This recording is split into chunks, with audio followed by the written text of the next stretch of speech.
Welcome again to Da Beam Vlogs, and this time we're gonna do a reaction. Jules Views, young lady who is she's dropping gems. So she is a jewel and she's giving out a few gems to the ladies. But you know what?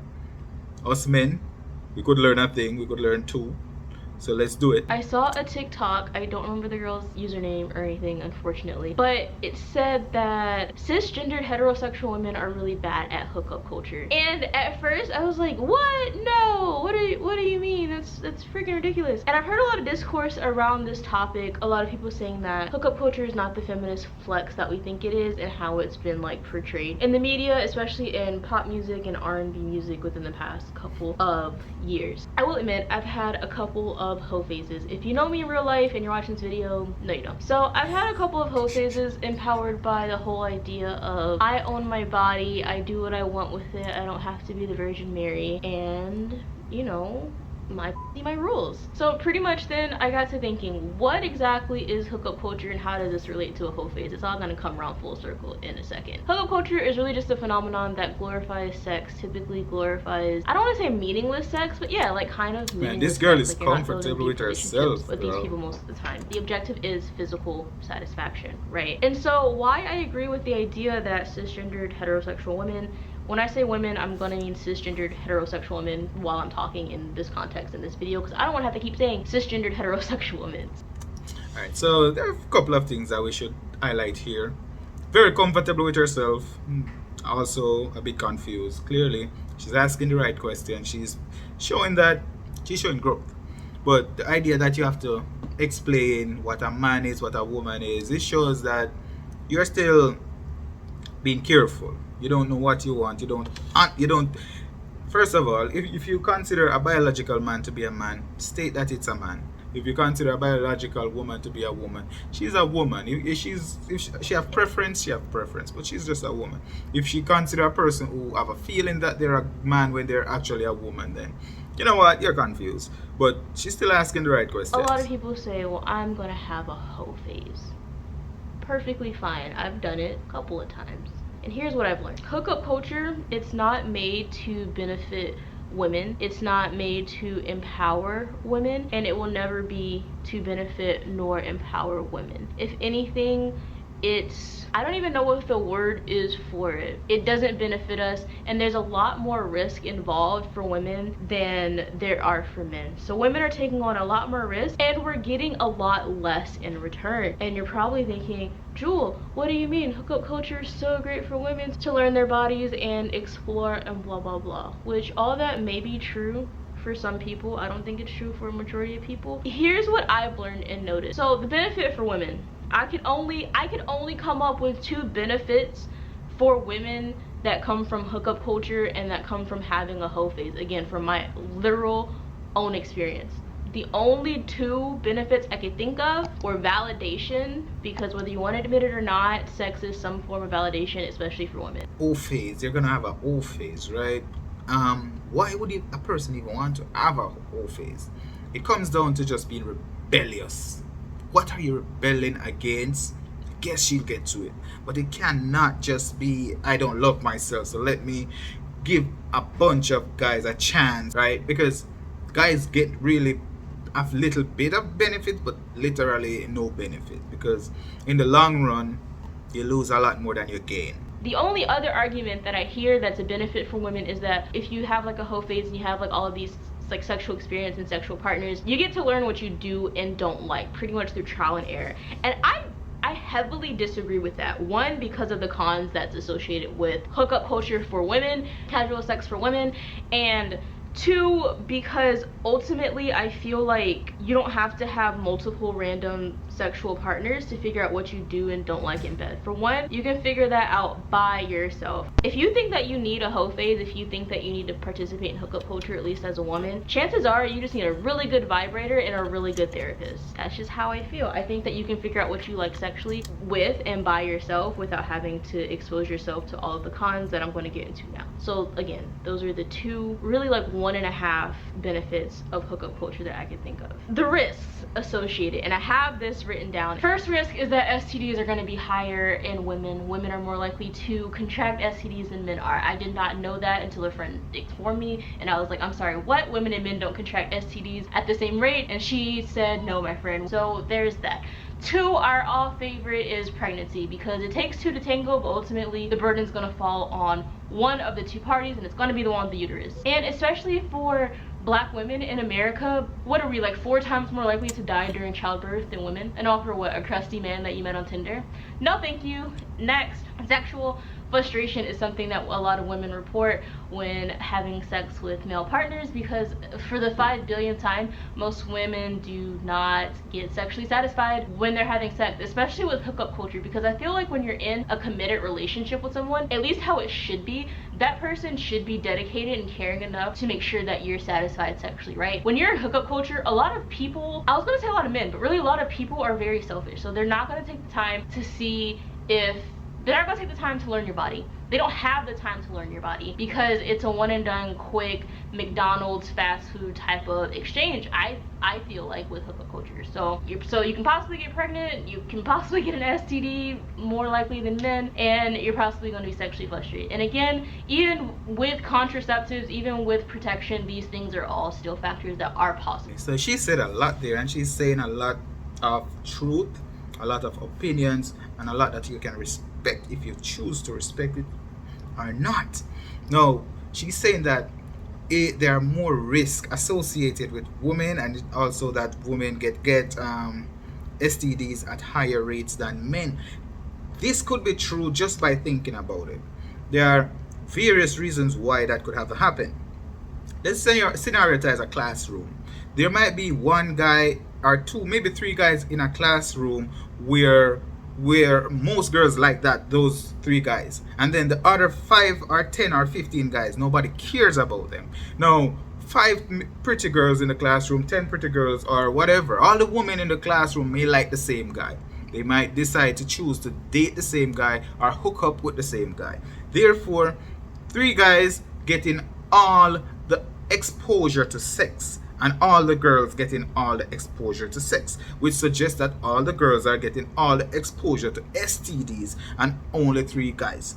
It's not that guys are necessarily contracting it easier or more, or it's the more difficult for guys. It's just that there are less guys who are exposed to STDs than girls, because less guys are exposed to sex than girls. That's just one.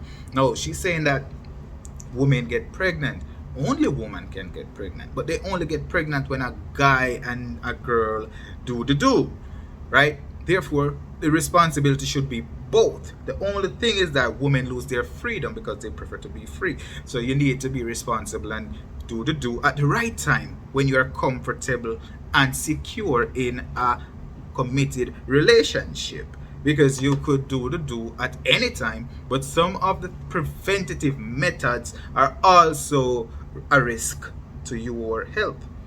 Another one that she said was the frustration. Most men are frustrated before they even start. That's why they cannot perform. And why do you please a woman that don't even care about you, and you had to go through a minefield just to say hi to her, yet alone to have sex with her? By the time you have sex, you're like, okay, it was such a painful experience. You lost all the connection, but maybe that's when she developed a little bit, because she went all in. Some of them went all in with their body, some with their emotions, some with just the unknown. A lot of risk. The risk will always be there. It's just that women don't navigate it well. And I like this girl for the simple fact that she is exposing some of the problems that comes with it to other girlies. And then my last one, which I have experienced before, is like emotional destruction. How many times have you had sex with a man and afterwards you just feel kind of like used and like gross? But sex is a very emotional thing for women. Let's add up the pros and cons, shall we? So pros, we have 2, more like 1.5. Cons, we have 4. 2 of them possibly life-threatening. 1 of them only women can incur the burden of, i.e. pregnancy. So that's why I say that hookup culture is not, I agree, I don't think it's feminist flex that a lot of people think that it is, because of all of the inherent risk that women are taking on that men are not taking on. I don't think it's the feminist flex we think it is, because of all of the mental destruction that it can have on a woman. And it's really hard growing up in this society. Like, I totally get it. She said that it's emotional destructive, and I agree that it's emotional destructive, because most women don't realize that their power is more emotional than their physical. Their physiques is beautiful, yes, but their strength and weakness lies in their emotions. It's not their physical. You won't out physical a man, but you are more powerful emotionally, and you're also, you have that advantage of flexing that emotion however you want. And she said a girl might feel used and gross. Yes, because the whole phase is a commitment to rebelling and going through with having interaction with a person that you have no interest in. Is sometimes a full commitment that you made to yourself going into it. Even after you see all the problems that is associated with it, you still have to go through it, because you might need to complete your side of the transaction in order for that person to complete his side of the transaction. And it may not be financial, it might just be status. It might be that this person can expose you to things that you could not have exposed yourself to. I don't think a lot of us are honest enough with ourselves to say that that's not what we want. And I'm not even bashing having a whole phase. I'm not bashing hookup culture, because like I've said, I've been a part of it. I just recently got out of an expedition I had no business taking, but I do what I want. But I got a good therapist now. So Cardi B said, if pussy dope, I'm the dope dealer. And if pussy good, shouldn't have to maintain a broken. So, also, actually, this is a tangent. I don't even have this written down. This wasn't even planned. The fact that the idea of us using vagina as a sense of currency with men also is very strange to me, and not even in the sense of sex work. Go. Those little subliminals, it lives in you. Subliminals, if you don't know how to block these useless noise,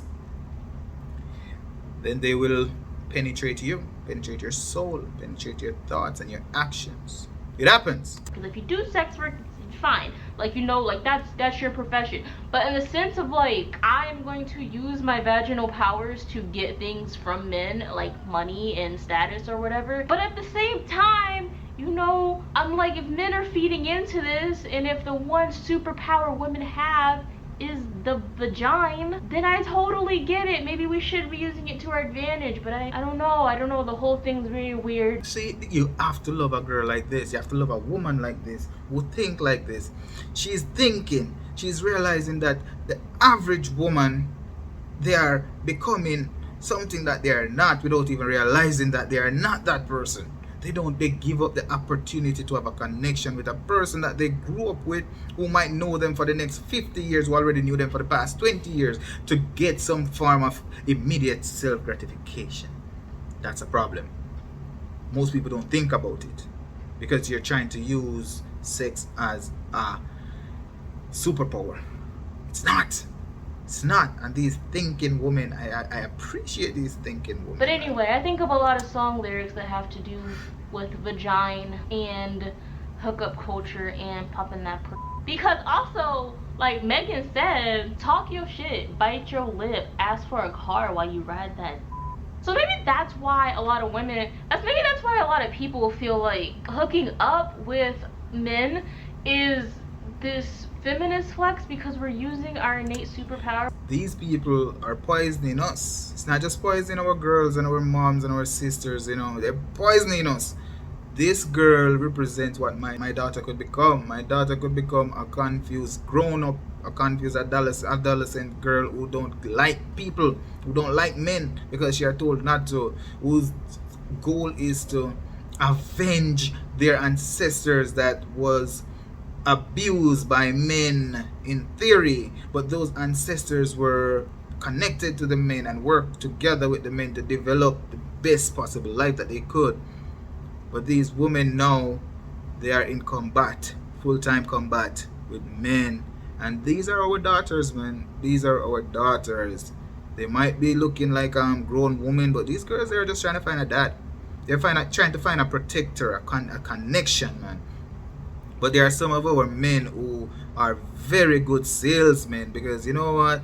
If you grow up in an environment where everything is business, all you're gonna do is exploit the business. And this is exploiting the business of the emotion. To get money, to get cars, to get our bills paid, to get status. But again, first of all, most men is broke. Most of us are not asking for cars while we ride that because he's driving his mama's car. Most of them are broke, so we're incurring all these risks again for broke men. Riddle me that, cause that don't sound like a good time. Where are the older women who have wise advice? Like Megan, Cardi B, who are these women? Dude, like seriously. Did you ever see an interview that the interviewer asked, Cardi B, how do you feel now that you are wealthy? How do you feel now that you're rich? And her comment was, I feel good that I'm able to buy what I want, but the flip side, I do not like the way how I got my money. Because ultimately, you'll need to use that money to pay somebody to love you. That's all there is to it. You didn't earn it together. You didn't bond while earning it. You didn't have a connection. Connection is important. Women, you are more important than you think. Sex is a short segment of your life. It might be an everyday thing or every night thing, and there's a connection and feel good that associate or attached to it, but it's just maybe 30 minutes of your day. 30 minutes of your day. Think about it. Maybe I'm the problem. Maybe I'm just not having a hoe phase with the right rich men. I don't know what's going on. And I even did a poll on my Instagram and I said, do you think that hookup culture has any benefit for women? It was pretty split, but ultimately I believe the results came out to be no. Funnily enough, men had the audacity to vote as if I was talking to them. And funnily enough, a lot of men said no. Well, to be honest, Jules, I like your approach. I like your questions. I really wish that you were in a position to educate a few women, because even with you still being in that question and answer phase where you're trying to figure things out, you're asking the right questions. Some of the women who have gone through the worst, who have been through the emotional turmoil, who have been retired O's, they should come out, tell your piece. You should have a story. Come out and talk truth. Men are censored. You're not allowed to speak about these things. And men cannot tell women what to do. Even your children, your daughters, a lot of men have no access to them. They don't. Even if they're living the same home. Because mommy said. It's a mommy said world. Mommy, daddy's acting weird. Let me know what you guys think. Drop a comment down below. Join the conversation. Head over to Jewel's page and subscribe, because she's smart, man. She's really smart. This conversation forces a man to think a little bit. But if you ponder to a woman, you might say everything she said is wise. It's not wise. A lot of it is just asking questions, and you can appreciate that. That being vlogs reacted. This video has been reacted to. Like, share, and subscribe.